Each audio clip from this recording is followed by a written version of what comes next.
My name is Friedrich Weber. I am 98 years old. For nearly 80 years, I have carried a secret that has eaten away at my soul every single day.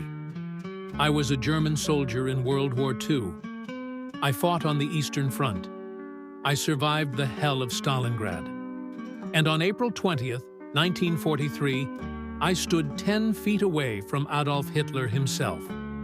People always ask, how could you fight for the Nazis? How could you follow Hitler? The truth is more complicated than history books tell you. This is my confession, not as a monster, but as a 19-year-old boy who got swept into the darkest chapter of human history. Before I tell this story, I want you to understand, I am not asking for forgiveness. I am simply telling the truth.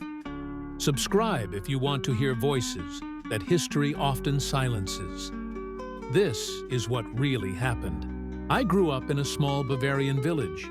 My father was a school teacher. My mother baked bread.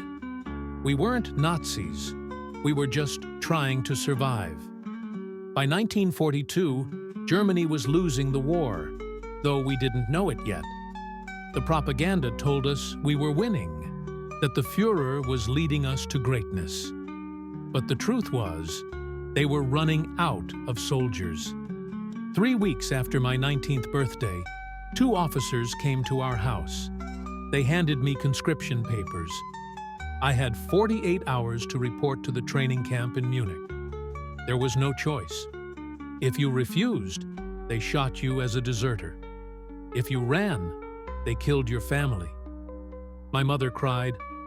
My father shook their hands and said, "He will serve with honor."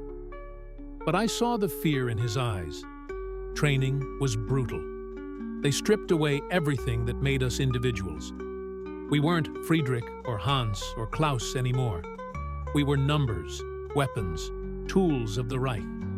They told us the enemy was subhuman, that Slavs, Jews, communists were threats to our existence, that we were fighting for Germany's survival.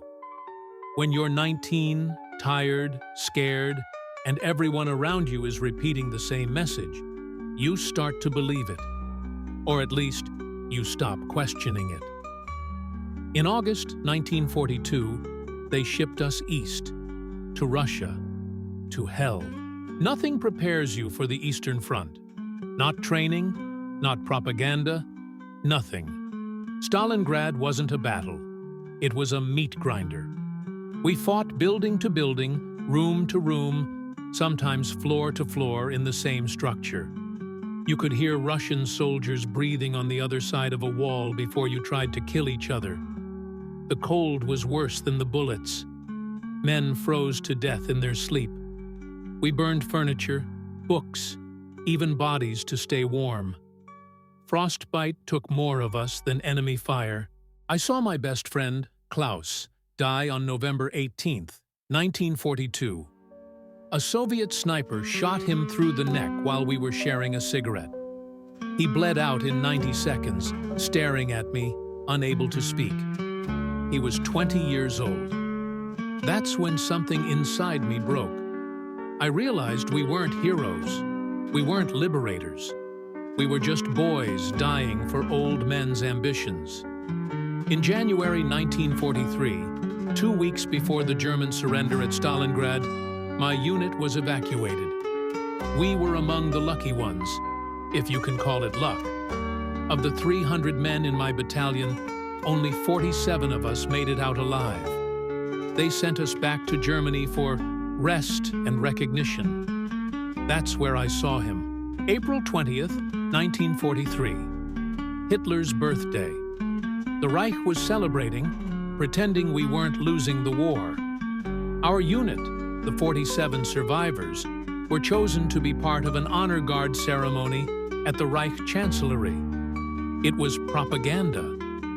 Look at these brave heroes who survived Stalingrad. We were paraded like trophies. We stood in formation in the Chancellery courtyard. Crisp uniforms, polished boots, medals we didn't feel we deserved. And then he appeared. Adolf Hitler walked down the line. shaking hands with each soldier. When he reached me, he stopped. He looked me in the eyes. His hand was soft, not the hand of a soldier. His eyes were empty, cold, like looking into a void. He said, "You have served the fatherland with honor. Germany is proud of you." I said, "Thank you, mein Führer." But inside, all I could think was, Klaus died for this man. Hundreds of thousands died for this man. And he doesn't care. He doesn't see us as human. We're just numbers in his war. That handshake lasted 3 seconds. But it confirmed what I had started to realize in Stalingrad. We were being sacrificed for a lie. I survived the rest of the war. Barely. I was captured by American forces in April 1945 and spent 2 years in a POW camp. After the war, I returned to my village. My father had died. My mother never looked at me the same way again. The world learned about the concentration camps, the Holocaust, the full scope of Nazi atrocities. I wasn't in the SS. I didn't work in the camps, but I wore the uniform. I fought in that army, and for 60 years, I carried that guilt like a stone around my neck. People always want to paint history in black and white, good guys versus bad guys. But the truth is, most of us were just boys, terrified, manipulated, trying to survive. I'm not asking for sympathy. I'm not asking for forgiveness. I'm simply saying, this is how it happened. This is how ordinary people get swept into extraordinary evil. Klaus never got to tell his story. Neither did millions of others. So I'm telling mine, not to excuse, but to warn. Because history doesn't repeat itself, but human nature does. This is my confession. This is my warning.